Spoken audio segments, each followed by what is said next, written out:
close your eyes and take a slow, steady breath. Let the rhythm of the air in your chest be a gentle metronome. Tonight, I will tell you a long, calming tale, a soft, immersive bedtime story grown from the lines and dreams of a strange old romance, retold in a voice meant to carry you somewhere safe and luminous. Hear only the story now. Let your shoulders melt, let your jaw unclench, and drift with the words as we begin. In a pasture country of cool hills and gentle seas, a man named Humphrey turned the page of his life and began again. He lived in a house that had rooms like quiet wells of memory and windows that opened on green. He lived with the quiet of a church bell afternoon and the low patience of gardens that know when to sleep and when to wake. In one of those paneled rooms he wrote, and in that writing he spoke of journeys strange and deep, past the edge of the ordinary into an underworld of time and light. Humphrey had friends, two like opposite poles, and one like a kind of steady shore between them. Bastin had a voice that moved slowly, a devotion that bent toward kindness, and a way of seeing the world as a place that could be fixed by prayer and stubborn gentleness. Dr. John Bickley, on the other hand, had a quick, clear mind that sought sense and explanation in everything. Between them, Humphrey sat, part scholar and part dreamer. And when his life found itself carried beyond the known map, he carried these two with him in his heart. Their journey began with a storm and a ship, an old yacht called the Star of the South. The sea took them as seas sometimes do, but the sea also brought them as seas sometimes do, to a place that does not appear on ordinary charts. It set the vessel upon the lip of an island ringed with palms, and in the hush after the gale, they stepped from wreckage onto sand and into a world that felt like an echo of the earliest, deepest part of dream. The island was called Arbuthnot by the people who lived there. They were kind and simple and quick with welcome. Their skin had a sun-soft color. Their faces moved with the music of a gentle living, and the sea gave them fish every day as if it loved them for their patience. They had their gods in the grove and their songs for the evening, and a chief named Marama who wore ceremony like a slow cloak and watched visitors with both caution and kindness. At the island's center lay a lake wide and round like a liquid heart. In the middle of that lake rose an island much smaller, and upon it a mountain like the cup of a bowl. Terraced into that bowl were ruins of a greatness no one on Arbuthnot could name. The people called what they could not explain by old words, by the names of their gods, and the memories passed down by their elders. Deep under the mountain, a cavern's mouth had opened when the world had shaken. From among those shadows came a light that was not only the work of the eye, a quiet, steady, ancient light. Behind it, in a glass coffin, slept a man, and beside him a woman who looked as if she had been carved from the soft flame of morning. They were called by the islanders, and by one another, Aro and Iva. Aro was old in ways that slipped beyond counting his eyes, were the slow fires of someone who had watched a great many things come and pass. He moved with the patient gravity of a stone fallen long ago, and remembered whole civilizations as if they were old friends. Iva, seated beside him while the stars leaned in, had a brightness that was gentler and immediate. She smiled in a way that made the air feel kinder. She had a memory that was not only of words, but of the taste of light. And when she smiled, it felt as though the world might grant a reprieve and fold itself into beauty. Humphrey watched them both with the slow humility of someone who had always been waiting to learn what could not be taught simply by books. He saw Aro and the echoes of carving and statuary, and the locked, perfect city of Nio, a city in the belly of the earth, lit with a steady, unruffled glow and hung with memory. The streets had been polished and the halls kept, not by living hands, but by an unspoken devotion to the past. And the great statue of fate sat in that place, with arms folded as though to shelter a world of quiet law.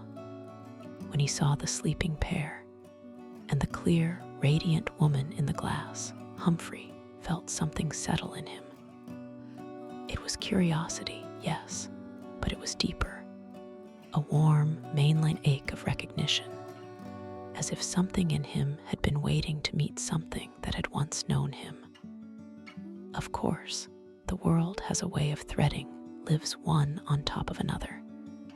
Sometimes the thread is rhyme, and sometimes it is repetition, and sometimes it is a memory that beats quietly under the skin. He felt that beat. This is where their stories braided. Aro had the knowledge of ages, how to look to the stars, how to make measurements that meant more than numbers, and he guarded secrets that glittered beneath the soil. Iva had the openness of someone who had seen much and listened well. The islanders listened to Bastin's slow, faithful prayers.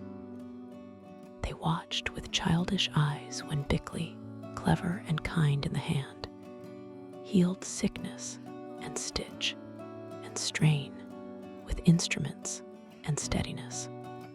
And Humphrey, the one who had come with the plan to escape sorrow by sailing under foreign skies, sat with his heart meeting old things the way the sea meets shore, and thinks it has understood the world. They learned a peaceful rhythm for a while. Iva taught them the island's language like a sweet song.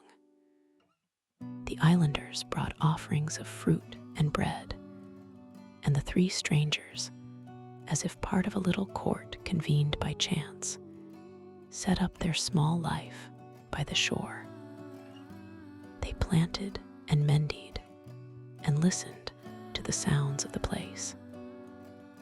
The shattered machines down in that great cave, long ribs of some forgotten craft, stood like the skeletal remains of a different dream.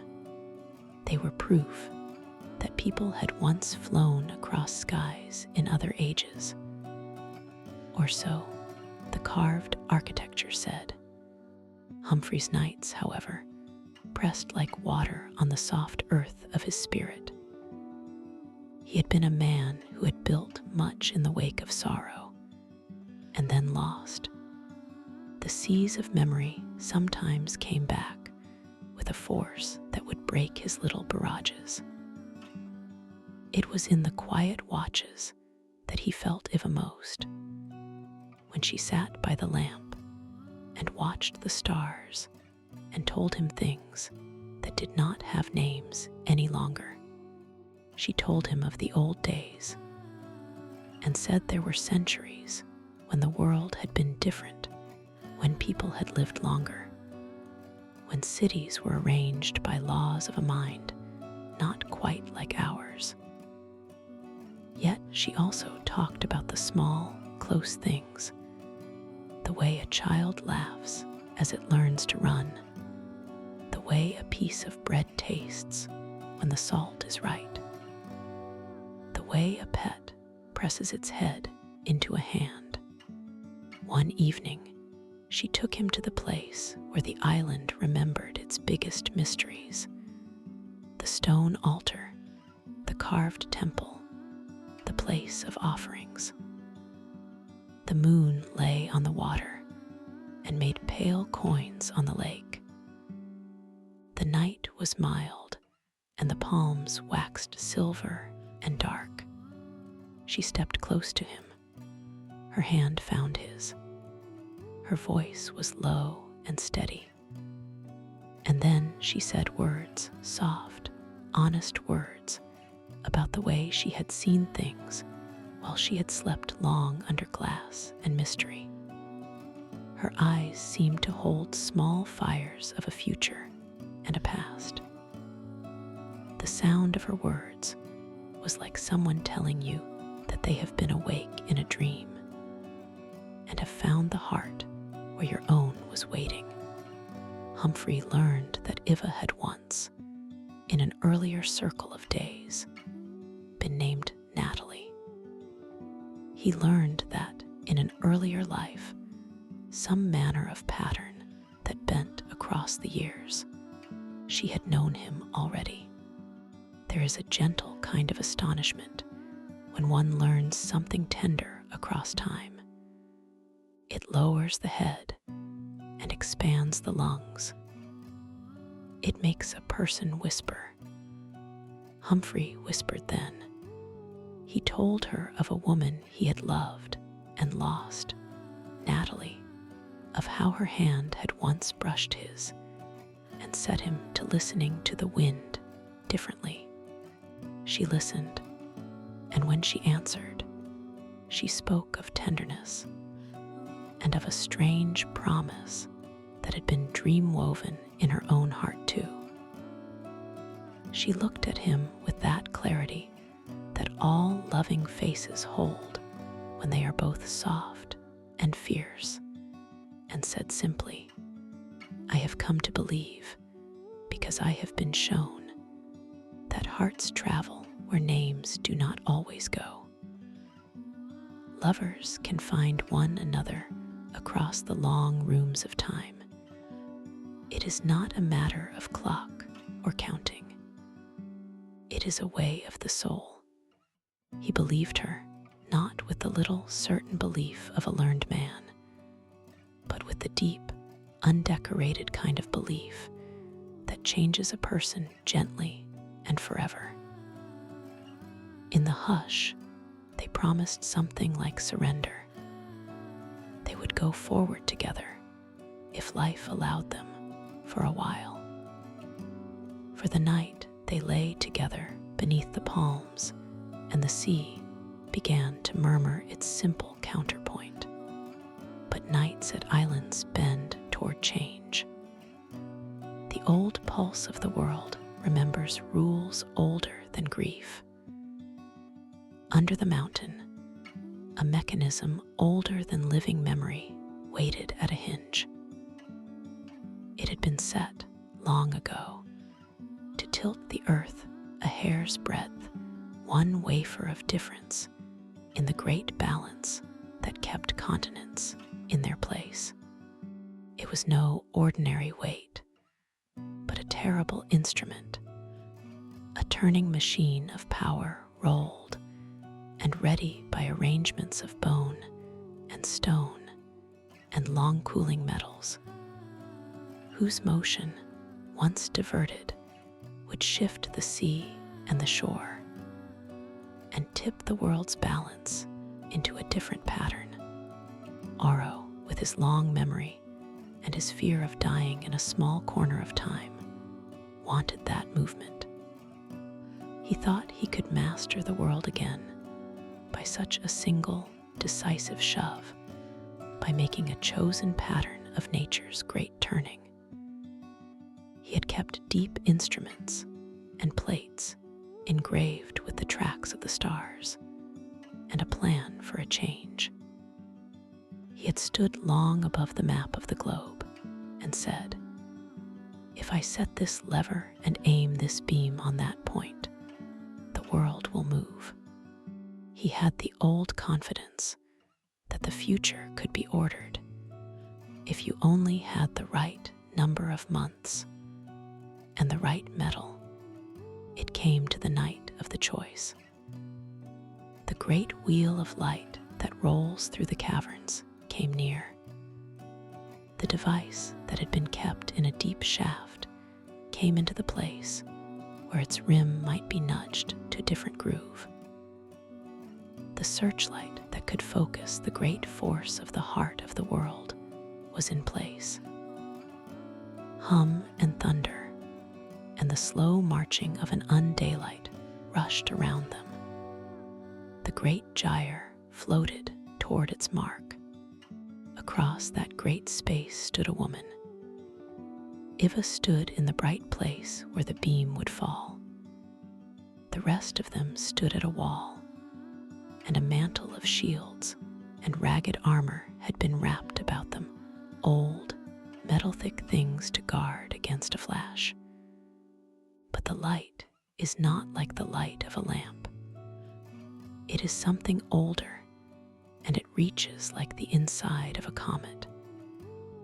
It gathers around it, it burns, and betimes renders what it touches as smoke. Iva stepped forward. She put herself where the light would strike. She walked when the air was a hush and raised up a hand. She placed herself on the threshold where the beam planned to fall. There are small moments of a life that feel like the hinge of a door. Breath holds. The world draws a single thread of attention. Iva bowed her head and let the brightness come. She became a thing of stars and vapor. In that moment, the terrible momentum of the machine was interrupted. The great wheel stumbled as its strike met her position, and not for nothing. The energy that had been aimed, a monstrous, measured bolt that would have slipped the globe onto a different path, was broken.